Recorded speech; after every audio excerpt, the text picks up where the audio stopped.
Picture this. It's late at night. The power is out. The streets are silent, not peaceful, but empty in a way that feels wrong. You're standing inside a small apartment, and in your hand is something you were told would protect you. A stack of silver bars, heavy, cold, valuable. Or at least, they used to be. Outside your door, a man is knocking, not begging for money, not asking for silver. He wants antibiotics, he wants clean water, he wants food.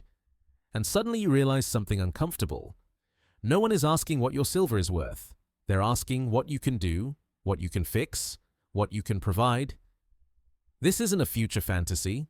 This exact scenario has already happened, again and again, across history. When economies don't just slow down, but break. When money stops working. When markets vanish overnight. In those moments, silver doesn't disappear, but its power does. And that's the problem no one likes to talk about. Because we've been taught a simple rule. When things go bad, buy silver. When inflation rises, buy silver. When currencies fail, buy silver. But history tells a far more uncomfortable story. A story where silver survives, but people holding only silver don't always do so well. By the end of this video, you're going to understand why silver alone is not the hedge you think it is, why practical value always beats stored value, and why the smartest survivors didn't ask what something was worth, they asked what it could do. This is not about fear, this is about pattern recognition. Because once you see the pattern, you can't unsee it.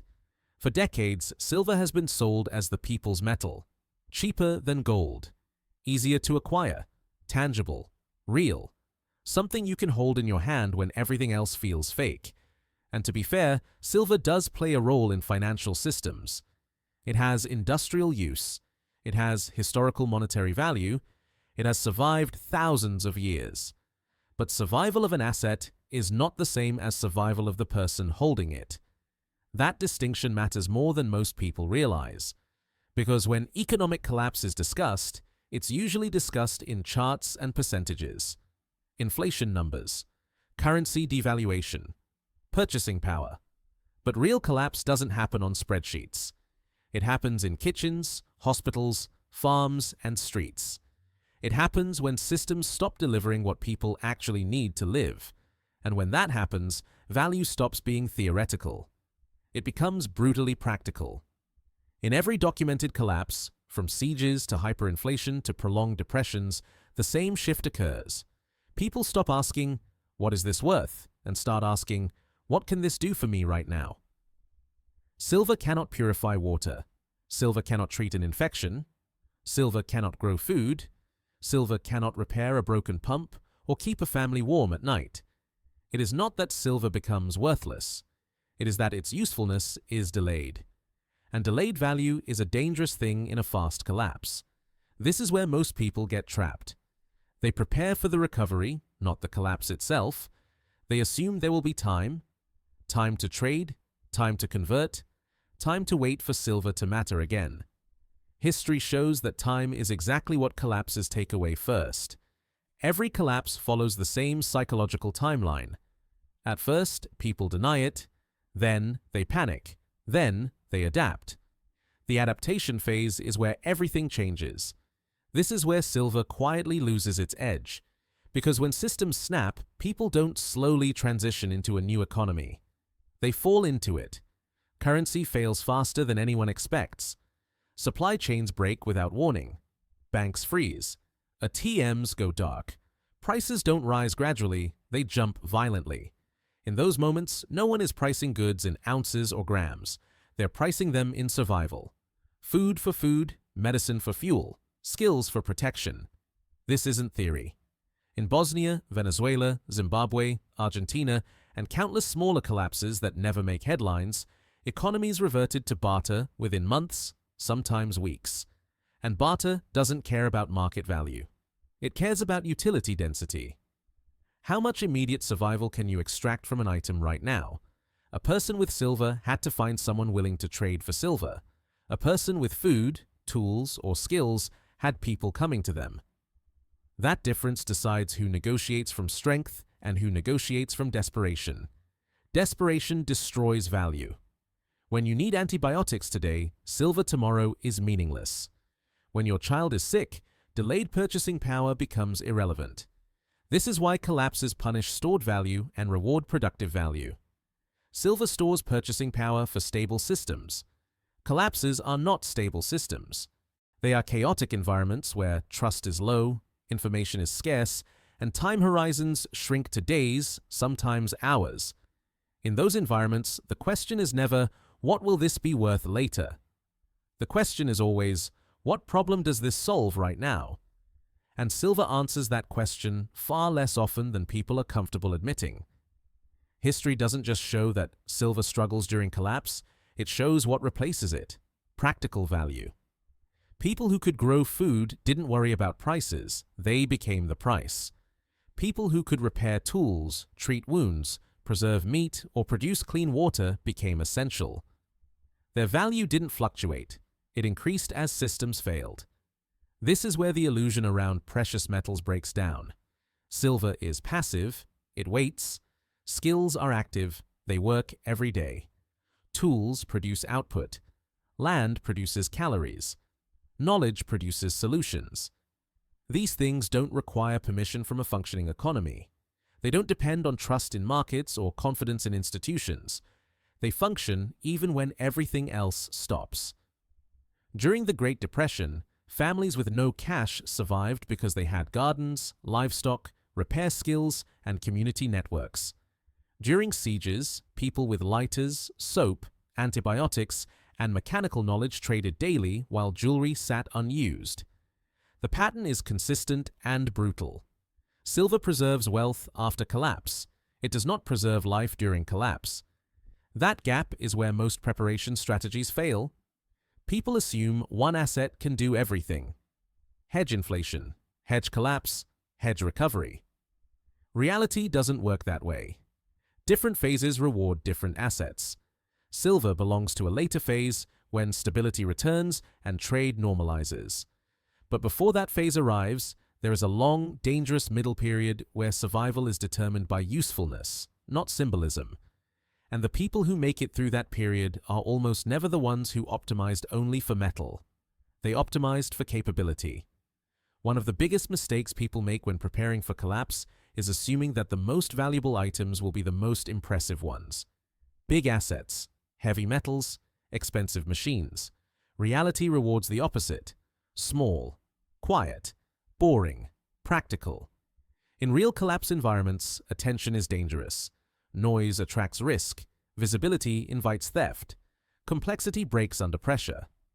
This is why simple tools consistently outperform precious metals. A lighter creates fire. Fire means heat, cooked food, sterilized water, light, and signaling. One small object solves multiple survival problems. Soap prevents disease. Antibiotics stop infections that would otherwise kill healthy adults. Hand tools repair infrastructure when replacement parts no longer exist. These items don't look valuable, but they function as survival multipliers. Silver does none of that. It waits for someone else to assign it value. Practical items create value on their own. Even more important, they scale. 1 bar of silver can only be traded once. A skill can be used repeatedly. A tool can produce output every day.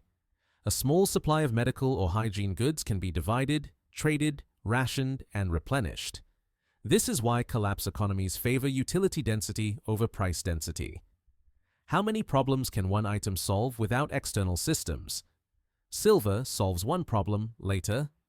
Practical goods solve many problems immediately.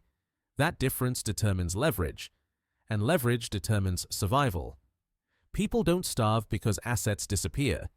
They starve because assets stop functioning. Silver does not function in a collapsed system. It waits for the system to come back.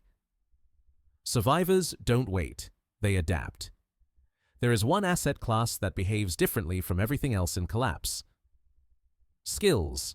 Skills cannot be frozen by banks. They cannot be confiscated easily. They cannot be inflated away. They exist inside the person.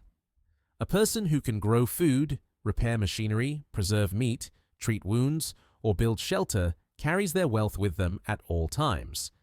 This is why skilled individuals consistently outperform asset-heavy individuals in historical collapses. During the Great Depression, people who could sew, fix, build, butcher, preserve, or heal found ways to generate value even when wages vanished. During modern collapses, mechanics, nurses, electricians, and farmers remain in demand regardless of currency conditions. Skills convert directly into trust. Trust converts into trade. Trade converts into survival. Silver skips all three steps and hopes someone still wants it. This is the uncomfortable truth.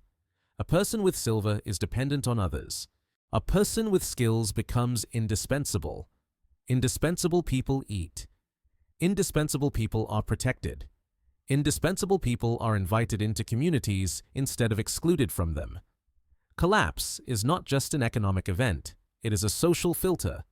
It rewards contribution and punishes passivity. Skills represent active value creation. Silver represents stored potential. In a stable world, stored potential matters. In an unstable world, only active value counts. And the longer instability lasts, the wider that gap becomes. This is why people who survive long collapses don't ask how much silver they own. They ask what they can produce, repair, heal, or protect today. There is one factor that determines survival more reliably than any asset, any metal, or any tool: community. Every major collapse exposes the same truth. Lone individuals struggle. Networks endure. When systems fail, formal institutions disappear first. Police response slows. Hospitals ration care. Governments issue promises instead of solutions. What replaces them is informal structure. Neighbors, families, skill clusters, trust networks. In real collapse environments, almost all meaningful trade happens privately between people who already know each other or who are vouched for by someone trusted. This is why isolation is one of the most dangerous positions to be in. A person with silver but no relationships must negotiate from scratch every time. A person embedded in a community trades on trust, not desperation. Trust lowers transaction costs, it reduces risk, it increases access. Communities pool resources, they share information, they protect each other, they specialize. One person grows food, another repairs tools, another handles medical needs. This division of labor recreates stability long before formal systems return. Precious metals do not build trust. Shared history does, contribution does, reliability does. During collapses, people remember who helped them when things were hard. They remember who could be counted on, and they remember who only showed up to trade when they needed something. Silver does not earn social capital. Participation does. This is why communities with strong internal bonds consistently outperform wealthier but fragmented populations. Collapse turns society into a relationship economy, and relationship economies reward presence, contribution, and cooperation far more than stored wealth. This is where nuance matters. Saying silver fails during collapse does not mean silver has no role. It means silver is often misused. Silver is not a survival asset, it is a recovery asset. Its strength appears after stability begins to return, when trade normalizes, markets reform, and delayed value becomes relevant again. The problem is timing. Most people overweight silver before collapse and underweight everything that matters during it. They prepare for the end instead of the middle. The middle is where people suffer. The middle is where decisions become irreversible. Silver cannot feed you through that phase. It cannot heal you. It cannot secure you. It waits patiently while you navigate chaos with whatever else you brought. This is why the smartest historical strategies were diversified, not across markets, but across phases. Immediate survival assets first. Skills and production second. Community third. Only then, optional stores of value like silver for later re-entry into a stable system. When silver is treated as the foundation, everything above it becomes fragile. When silver is treated as a supplement, it becomes useful. The mistake is not owning silver. The mistake is believing silver alone is enough. History is very clear on this point. Those who survived long collapses did not bet on one asset. They built layered resilience. They prepared for what breaks first, not what recovers last. Collapse never announces itself politely. It doesn't arrive with a countdown or a warning label. It shows up quietly, then all at once. One day, systems still work. The next day, they don't. And in that moment, everything you prepared either starts working for you or against you. This is where the difference becomes impossible to ignore. The person holding only silver is waiting for stability to return. The person holding skills, tools, and community is already adapting. One is hoping, the other is functioning. History doesn't reward hope. It rewards preparation aligned with reality. Silver will likely matter again someday, but survival does not happen someday. It happens in the days, weeks, and months when systems are broken and no one knows how long that break will last. That is the window where most damage is done and most mistakes are made. The question is not whether silver has value. The question is whether your strategy works when value stops being abstract and becomes immediate.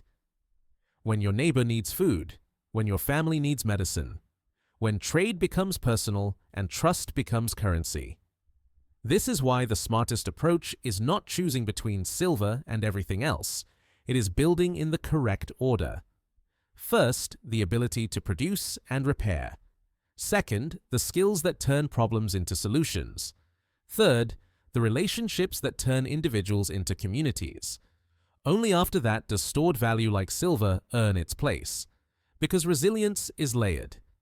And layers fail from the bottom up. If the foundation is weak, everything above it collapses with it. You don't prepare for the world you hope continues. You prepare for the world that history says appears when things break. The choice is simple but uncomfortable. You can store wealth and wait, or you can build capability and move. One strategy survives delay, the other survives reality. And when the moment comes, only one of those strategies lets you sleep at night, knowing you are not just holding value, you are holding answers.